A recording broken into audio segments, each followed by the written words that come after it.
வணக்கம். இந்த வீடியோவில் 2/4/2026 நாளை அரசு ஊழியர்களுக்கு மாத சம்பளம் வரும் நாள் மாற்றம் சார்ந்து ஹாப்பி நியூஸ் குறித்து தகவல்கள் கிடைத்திருக்கிறது. இது சார்ந்து முழு விவரங்களையும் பார்ப்போம். இந்த வீடியோவை தொடர்ந்து பார்க்குறதுக்கு முன்னாடி நம்ம சேனலை இதுவரைக்கும் சப்ஸ்கிரைப் பண்ணாதவங்க இந்த வீடியோக்கு கீழே இருக்க ரெட் கலர் சப்ஸ்கிரைப் பட்டன் அழுத்தி சப்ஸ்கிரைப் பண்ணிக்கோங்க. அப்படியே பக்கத்தில் இருக்கக்கூடிய நோட்டிஃபிகேஷன் பெல் சிம்பிளையும் ப்ரெஸ் பண்ணுங்கள். அப்போ தான் நம்ம சேனலில் இதுபோல் வீடியோக்கள் அப்டேட் பண்ணும்போது அதற்கான நோட்டிஃபிகேஷன் உங்களுக்கு உடனுக்குடன் கிடைக்கும். அரசு ஊழியர்களுக்கு சம்பளம் மற்றும் ஓய்வூதியர்களுக்கு மாதந்தோறும் வழங்கப்படும் பென்ஷன் ஆகியவை பொதுவாக ஒவ்வொரு மாத இறுதியில் வழங்கப்படுவது வழக்கம் அல்லது மாதத்தின் முதல் நாளில் வழங்கப்படும். அதிகபட்சமாக தவிர்க்க முடியாத காரணமாக இருந்தாலும் அடுத்த மாதத்தினுடைய முதல் வேலை நாளில் சம்பளம் அக்கௌண்ட்டில் வந்துவிடும்.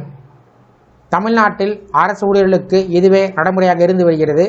இந்த நிலையில் ஏப்ரல் மாதம் அரசு ஊழியர்களுக்கு சம்பளம் மற்றும் ஓய்வூதியர்களுக்கு மாதந்தோறும் வழங்கப்படும் பென்ஷன் ஆகியவை தள்ளி போகிறது. இந்த நிலையில் அரசு ஊழியர்கள் சம்பளம் ஓய்வூதியம் தள்ளி போவதாக கூறப்பட்டு வருகிறது. 2025-2026 நிதியாண்டு மார்ச் 31 நிறைவு பெற்றது. ஆனால் அன்று வங்கிகளுக்கு விடுமுறையாகும்.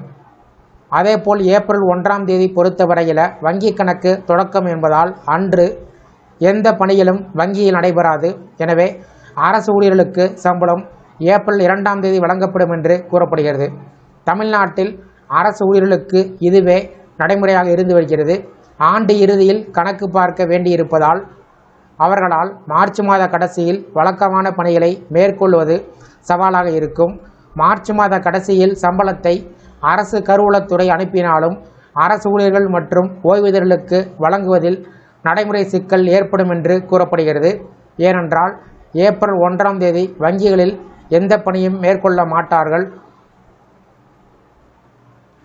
ஏப்ரல் 2 தான் பணிகளை மேற்கொள்வார்கள். புது கணக்கு ஆரம்பிக்கும் நாள் ஏப்ரல் 2 என்பதால் அன்றுதான் வழக்கமான நடவடிக்கைகளை வங்கிகள் மேற்கொள்ளும். எனவே ஏப்ரல் 2 தான் இந்த முறை அரசு ஊழியர்களுக்கு சம்பளம் கிடைக்கும் என்று கூறப்படுகிறது.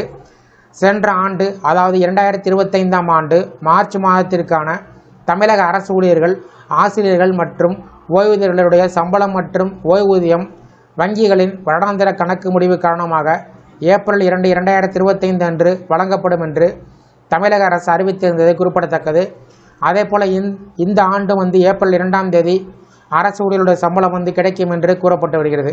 இந்த வீடியோ குறித்த உங்களுடைய கருத்துக்களை கமெண்ட் செக்ஷனில் கமெண்ட் பண்ணுங்கள். இந்த வீடியோ பிடிச்சிருந்தால் வீடியோக்கு ஒரு லைக் பண்ணுங்கள். இந்த வீடியோவை உங்களுடைய நண்பர்கள் உறவினர்களுக்கும் ஷேர் பண்ணுங்கள். மற்றும் ஒரு பயனுள்ள வீடியோவில் சந்திப்போம். நன்றி.